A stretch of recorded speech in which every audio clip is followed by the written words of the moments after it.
Gun Talk is brought to you by Black Hills Ammunition, Springfield Armory, and Sig Sauer.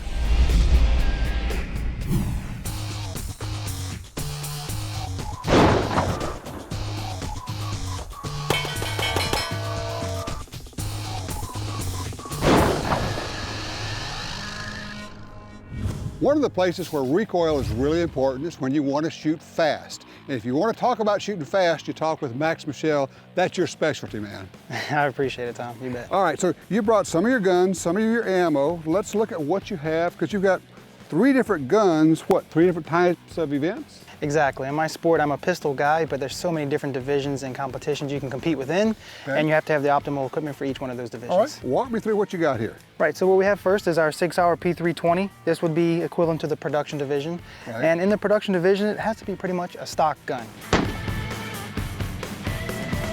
Okay, so that's for one type of shooting. Exactly. All right, let's go start on the other end over here. This is our Sig Sauer 1911 Max. The Max. The Max. As in you. As in Max. So okay. This is the model I designed a couple years ago. I'm extremely excited about it. Obviously, it's the perfect gun because it's my gun. Of course. Okay, now what do you have in here that helps with recoil?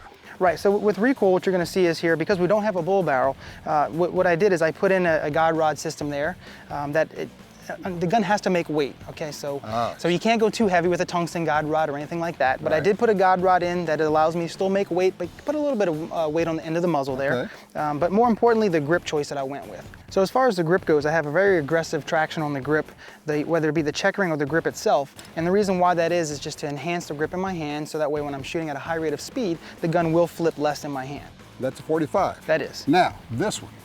So this one here is again a Sig Sauer model. It's a custom model, specifically built for me. It's essentially the 1911 Max lower, and what we've done is we've changed the top end completely. So now we went from 45 to 38 Super. 38 Super is just a slightly longer case, a little bit more pressure, but with the comp, you're able to jet that gas out. It keeps the muzzle down? Exactly. So the cool thing about a compensator, Tom, is what happens is as the round leaves the barrel, the gases are not just following that round out of the chamber. What's happening is the baffles in the compensator is actually jetting the forces upwards. Right. So essentially what's happening is the gun's trying to lift up and back and recoil. As the gases are coming through the chamber, it's pushing forward on the baffles and down into the compensator, which is making it lift less. It's not allowing it to lift as high as it wants to. So obviously this is a speed rig. Now you do a demo where you have 3 targets up and you shoot like 6, 6, and 6?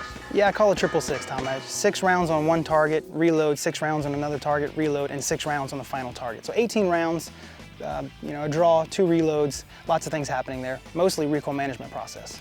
I know you do it with this, but you also do it with this gun. This is pretty much a stock out of the box gun. So if you're going to show me how to hold on to that gun to manage recoil, what am I needing to learn? So basically what I'm looking for is taking the web of my firing hand and placing it as high as possible on the back strap of the pistol. Then just in front of that middle knuckle, it's going to go underneath the trigger guard just like so. Now you notice that I keep my thumb up high there.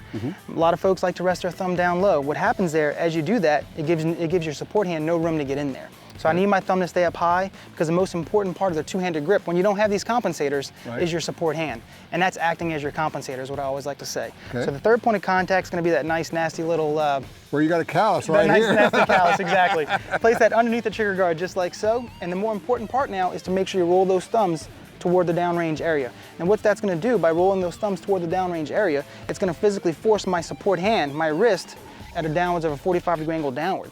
Now, as the gun's trying to lift up and back and recoil, that traction on the gun we talked about, whether it be the 1911 grips or the stippling or grip tape, whatever you might want to use at home for your pistols, is going to bite against that support palm.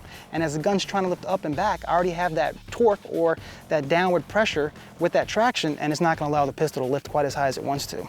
Very cool. Well, you've got 9, 38 Super, 45, doesn't matter what you're shooting. Use all you can for the rules, but you still have to be able to shoot the gun and manage the recoil. Exactly, it's all up to you. It starts from the feet all the way up to the hands, and it's a large recoil management process, but it all has to work in unison with one another. Thanks a bunch, Max. You bet, Tom. Thanks for having me. All righty.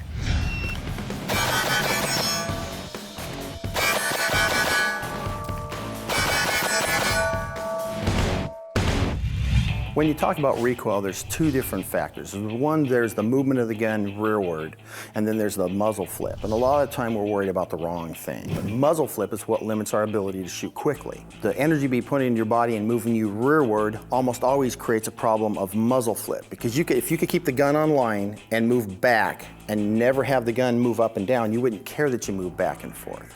So worry more about muzzle flip. The strength in your wrist is way more important than the strength in the rest of your arms.